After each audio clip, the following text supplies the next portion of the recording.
Hello student, welcome back to chemistry Chrome YouTube channel. आज की इस वीडियो में हम आपसे डिस्कस कर रहे हैं रिएक्शन ऑफ मेटल कार्बोनिल्स। उसमें हम आपसे डिस्कस करेंगे सब्स्टिट्यूशन रिएक्शन क्या होती है, एसोसिएटिव रिएक्शन क्या होती है, डिसोसिएटिव रिएक्शन क्या होती है, इनके एग्जाम्पल्स क्या क्या होते हैं। और सबसे इम्पॉर्टेंट सूचना कि अगर आप इस चैनल पर नए हैं तो इस चैनल को लाइक, शेयर एंड सब्सक्राइब ज़रूर करें। तो फर्स्टली हम स्टार्ट करते हैं सब्स्टिट्यूशन रिएक्शन क्या होती है। सब्स्टिट्यूशन रिएक्शन में जनरली क्या होता है कि कोई भी एटम्स, कोई भी लिगेंड होता है, कोई भी ग्रुप होता है, कोई भी बेस होता है, जिसको हम क्या करते हैं एक एटम्स की जगह पे रिप्लेस कर। जनरली आप रिएक्शंस को देख सकते हैं CH3I।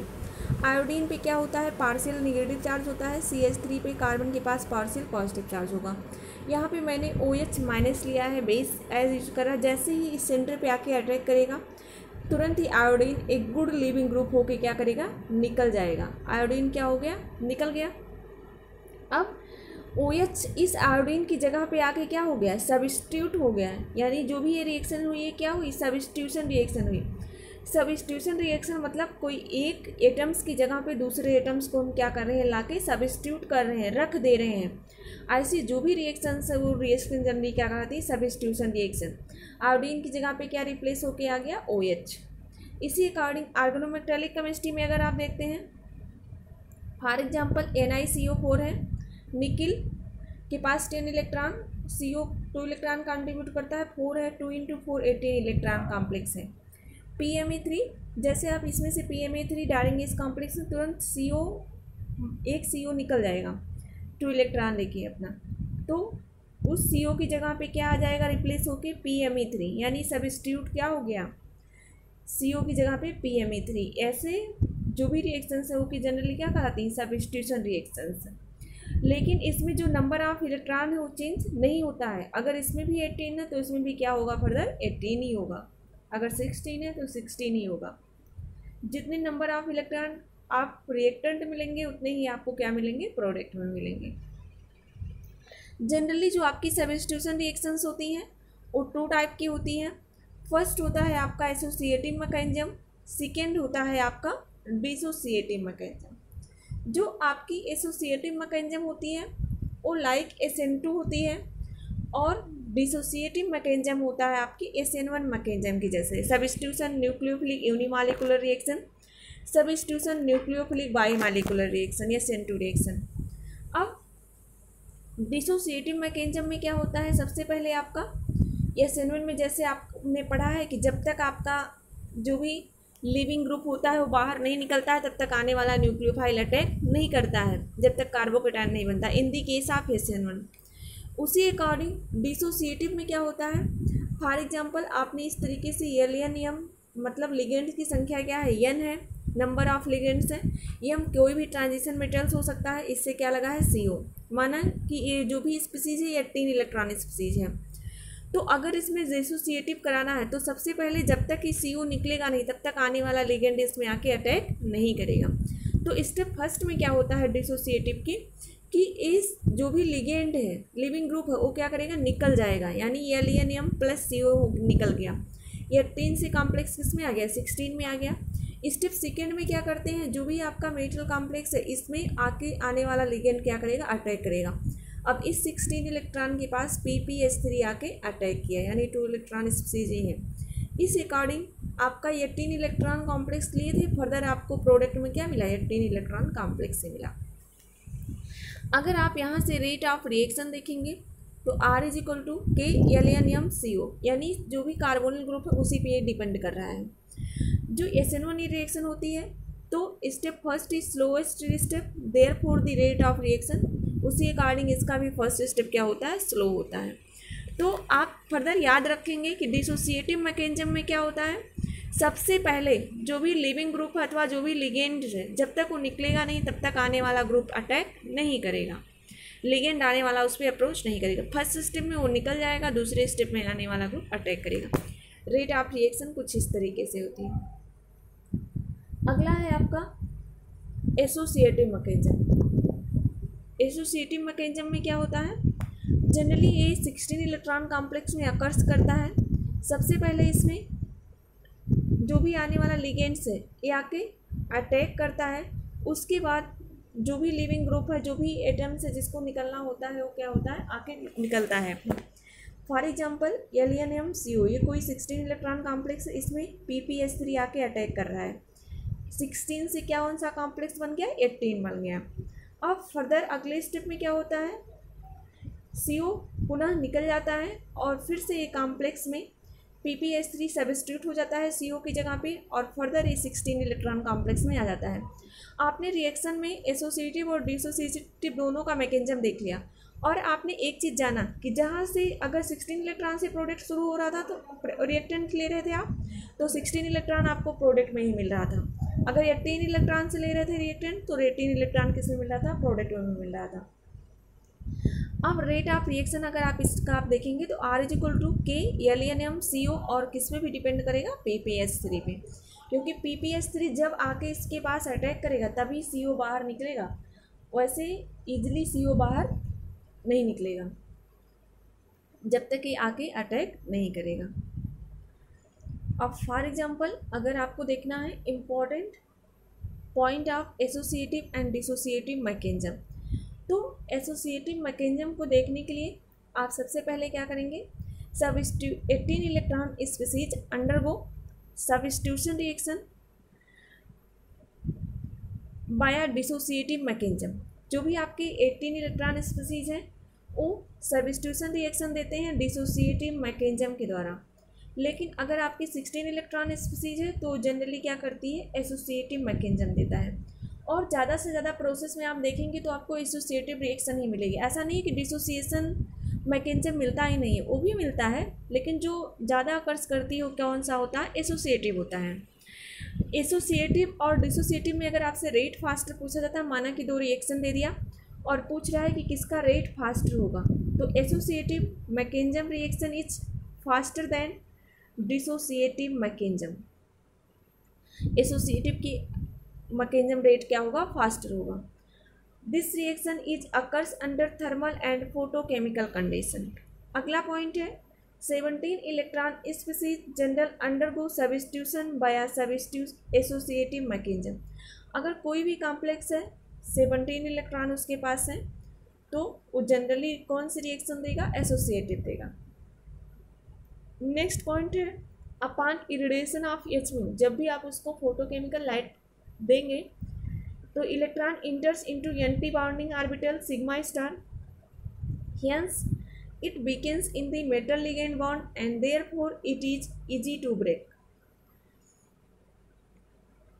अगला पॉइंट है the electron count will be same in reactant as well as product. आपने देखा कि जितना आप रिएक्टेंट में ले रहे थे उतना ही आपको फर्दर प्रोडक्ट में भी मिल रहा था। नेक्स्ट पॉइंट है CP generally does not undergo substitution reaction. CP मतलब क्या है, साइक्लोपेंटाडाइइन। नेक्स्ट है rate of substitution is highest for the central element in H group. अगर आप ग्रुप में देखते हैं ट्रांजिशन मेटल्स के, चाहे आप स्कैंडियम की सीरीज हो, चाहे टाइटेनियम की हो, चाहे वेनेडियम की, चाहे क्रोमियम की, चाहे मैग्नीज की, चाहे आयरन की, चाहे निकिल की, चाहे कोबाल्ट की, जो भी सीरीज है उसमें जो मिडिल वाला एलिमेंट्स है उसका रेट ऑफ सब्स्टिट्यूशन सबसे ज़्यादा होगा। फॉर एग्जांपल आप देख सकते हैं तो इसका रेट ऑफ सब्स्टिट्यूशन सबसे ज़्यादा होगा रोडियम का, प्लेडियम का। आपका अगर क्वेश्चन कुछ इस तरीके से पूछा जा रहा है which have highest rate of substitution, तब आप देखेंगे कि इसमें अगर आपको रेट बताना होगा तो आपने देखेंगे मिडिल में कौन सा आ रहा है, मिडिल में मोलिब्डेनम आ रहा है तो इसका रेट ऑफ सब्स्टिट्यूशन सबसे फास्ट होगा। अगला आप क्वेश्चन फॉर एग्जांपल के लिए देख सकते हैं NiCO4 है, इसकी रिएक्शन आपको क्या कराना है, PMe3 से कराना है। तो इसकी 18 इलेक्ट्रॉन है, 18 इलेक्ट्रॉन होगा क्या, डिसोसिएटिव। जनरली आपने बताया कि अगर 18 इलेक्ट्रॉन कॉम्प्लेक्स है तो क्या देगा, डिसोसिएटिव इजीली देगा। क्योंकि डिसोसिएटिव इसलिए देगा क्योंकि वो कम तो होगा नहीं, और 18 जनरली आपने पढ़ा था 18 इलेक्ट्रॉन रूल में कि जो भी 18 इलेक्ट्रॉन स्पीसीज हैं वो स्टेबल होती हैं, तो 18 से वो 16 में जाएगा तो उसकी स्टेबिलिटी क्या होगी, थोड़ा लूज हो जाएगी। इसीलिए जो भी 18 इलेक्ट्रॉन स्पीसीज हैं वो ज़्यादा से ज़्यादा प्रेफर करते हैं डिसोसिएटिव मैकेनिज्म के लिए। तो NiCO4 में जब आप एक मॉलिक्यूल PMe3 डालते हैं तो एक CO क्या होता है, रिप्लेस हो जाता है, NiCO3 PMe3 आता है। फर्दर आप जब दूसरा मॉलिक्यूल PME3 डालते हैं तो दूसरा CO रिप्लेस हो जाता है, NiCO2 आता है, PME3 आता है। नेक्स्ट कंडीशन में आप तीसरा PME3 डालते हैं तो एक CO और रिप्लेस हो जाता है, NiCO, PME3 बचता है। लास्ट में आप एक CO मॉलिक्यूल्स PME3 और डाल देते हैं तो जो भी एक CO बचा है वो भी निकल जाता है, तो NiCO4 से क्या बन जाता है, NiPME3 4। अगर इसमें रेट ऑफ रिएक्शन बतानी होगी तो K1, K2, K3, K4 आपने इस तरीके से माना, तो रेट ऑफ रिएक्शन K1 का सबसे फास्ट होगा, फिर K2 का, फिर K3 का, फिर K4 का। इसमें ऐसा इसलिए होता है क्योंकि as the number of sigma donor ligand increases, जैसे आप यहाँ से यहाँ पे आ रहे हैं तो PME3 की संख्या क्या हो रही है, बढ़ रही है। यहाँ पे 1 था, 2, 3, 4, तो सिग्मा डोनर लिगेंड क्या हो रहा है, इंक्रीज हो रहा है। अगर सिग्मा डोनर की संख्या इंक्रीज हो रही है तो इलेक्ट्रॉन डेंसिटी इंक्रीज होगा। अगर इलेक्ट्रॉन डेंसिटी इंक्रीज होगा तो back pi bonding metal carbonyl में क्या करेगा, इंक्रीज करेगा। अगर इंक्रीज करेगा तो जो भी मेटल है और CO है इसके बीच का बॉन्ड स्ट्रेंथ क्या होगा, इंक्रीज होगा। अगर बॉन्ड स्ट्रेंथ इंक्रीज है तो उसको ब्रेक करना क्या होगा, इस आसान नहीं होगा। अगर ब्रेक करना आसान नहीं होगा तो रेट ऑफ रिएक्शन क्या हो जाएगी, स्लो हो जाएगी। अब आप नेक्स्ट एग्जांपल देख सकते हैं, CrCO6 का लिया है यहाँ पे। CrCO6 में आप देखेंगे फर्दर कुछ इस टाइप से स्ट्रक्चर्स बनेगा। फर्स्ट सिस्टम में आप PME3 के एक मॉलिक्यूल्स को लेंगे, माना कि आपका यहाँ पे अटैक कर रहा है, एक CO रिप्लेस किया, यहाँ पे आके अटैक किया। नेक्स्ट सिस्टम में जब आप दूसरा मॉलिक्यूल्स लेंगे तो जैसे ही यहाँ पे आके PME3 अटैक किया, इस सेंटर की इलेक्ट्रॉन डेंसिटी क्या हो गई, इंक्रीज हो गई, यानी कि जो भी ये CO था ये बैक बॉन्डिंग की वजह से इसका बॉन्ड क्या हो गया, स्ट्रांग होगा। अब जब दूसरा आप PME3 लगाएंगे तो ए वाला CO रिप्लेस नहीं होगा क्योंकि इसका बॉन्ड बैक बॉन्डिंग की वजह से क्या हो गया, स्ट्रांग हो गया है। अब नेक्स्ट सिस्टम में जब आप दूसरा PME3 लगा रहे हैं तो ए वाला CO तो रिप्लेस नहीं हो गया, तो यहाँ से रिप्लेस करेंगे तो यहाँ पे PME3 लगाएंगे। अब इस PME के सामने वाला बॉन्ड जो भी ये वाला बॉन्ड है, ये बैक बॉन्डिंग की करेक्टर आ जाने से, इसकी इलेक्ट्रॉन डेंसिटी इंक्रीज हो जाने से इसमें ए बॉन्ड स्ट्रांग हो जाएगा। अब आप इसको रिमूव नहीं कर सकते। अब अगले स्टेप में आप दूसरा PME3 लगाना होगा, तब आप क्या करेंगे, इस CO को रिप्लेस करेंगे। इस CO को रिप्लेस करके आपने ए वाला PME3 अब ए वाला बॉन्ड भी क्या हो गया, स्ट्रांग हो गया। अब इस अकॉर्डिंग आपका जो भी स्ट्रक्चर्स बना कुछ इस टाइप का स्ट्रक्चर बना। अगर कोई भी स्ट्रक्चर से इस टाइप से शो कर रहा तो उसको क्या कहते हैं, फेसियल फार्म। आपने जनरली कोऑर्डिनेशन में दो फार्म पढ़ते हैं, एक फेसियल फार्म यानी एक ही फेस में हो, एक ही एंगल्स में हो, एक क्या होता है, मेरिडोनियल फार्म। नेक्स्ट है last point, if a metal having such type of ligand which can change their hypacity during the course of reaction, then 18 electron species also undergo substitution reaction via association mechanism।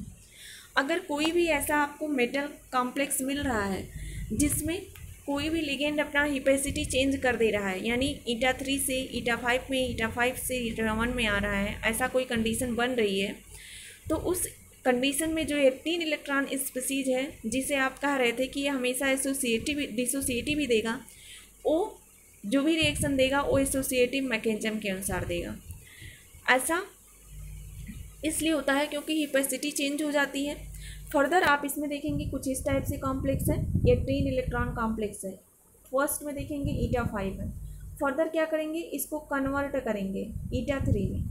ये further eta3 में convert हुआ, 18 से किस में आ गया, 16 में आ गया। अब एसोसिएटिव मैकेनिज्म देने के लिए क्या हो गया, रेडी हो गया।